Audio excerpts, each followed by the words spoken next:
जब सांस ही नहीं बचेगी तो विकास किस काम का।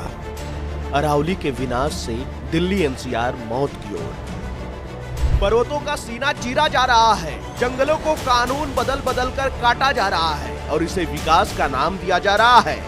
सवाल यह है कि जब जल जंगल जमीन और हवा ही नहीं बचेंगे तो यह विकास किसके लिए होगा।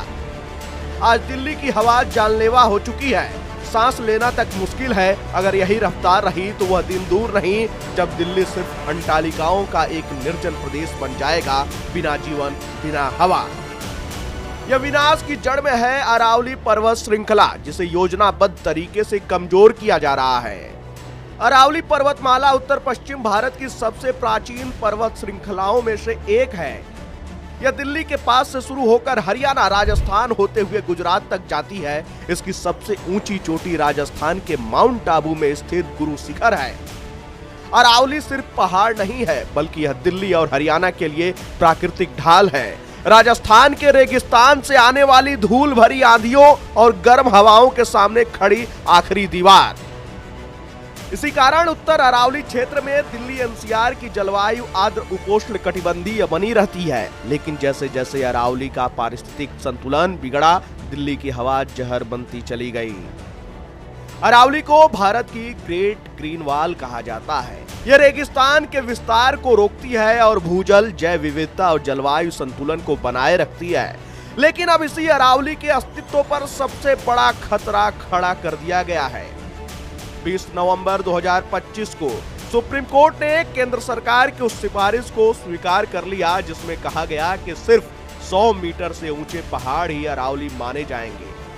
इस फैसले का सीधा मतलब है कि अरावली की करीब 90% पहाड़ियां संरक्षण से बाहर, अवैध खनन और निर्माण को खुली छूट, पर्यावरणीय सुरक्षा की रीढ़ टूटने की तैयारी। हकीकत यह है कि अरावली के केवल 8.7% पहाड़ ही 100 मीटर से ऊंचे हैं। बाकी सब अब कानून की नजर में अरावली नहीं रहेंगे। अरावली पहले ही अवैध खनन के कारण गहरे जख्म झेल रही है। 1992 में केंद्र सरकार ने यहां खनन और निर्माण पर प्रतिबंध लगाया था। 2003 में सुप्रीम कोर्ट ने सख्ती दिखाई और खनन पर रोक लगाई, लेकिन जमीन पर सच्चाई कुछ और ही रही। 2017 में अरावली क्षेत्र में अवैध खनन के 35 मामले दर्ज हुए, जबकि असल संख्या इससे कहीं ज्यादा थी। पत्थर माफिया आज भी पहाड़ों को खोखला कर रहे हैं और प्रशासन आंखें मूंदे बैठा है। अब 100 मीटर की नई परिभाषा के बाद यह लूट कानूनी शक्ल ले लेगी। वहीं पिछले 10 से 11 वर्षों में सड़क, रेलवे, खादान, बांध और इमारतों के नाम पर कानून बदले गए, ढील दी गई और जंगल काटे गए। वन संरक्षण संशोधन अधिनियम 2023 के जरिए डिम्ड फॉरेस्ट को संरक्षण से बाहर कर दिया गया, जिससे जंगल कटाई और आसान हो गई। 2021 से अब तक 91,000 हेक्टेयर से ज्यादा वन भूमि विकास परियोजनाओं को सौंप दी गई।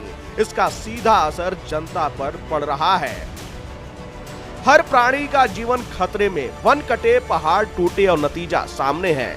भूजल स्तर लगातार गिर रहा है, तापमान रिकॉर्ड तोड़ रहा है, कार्बन डाइऑक्साइड बढ़ रही है, ऑक्सीजन घट रही है, प्रदूषण जानलेवा स्तर तक पहुंच चुका है।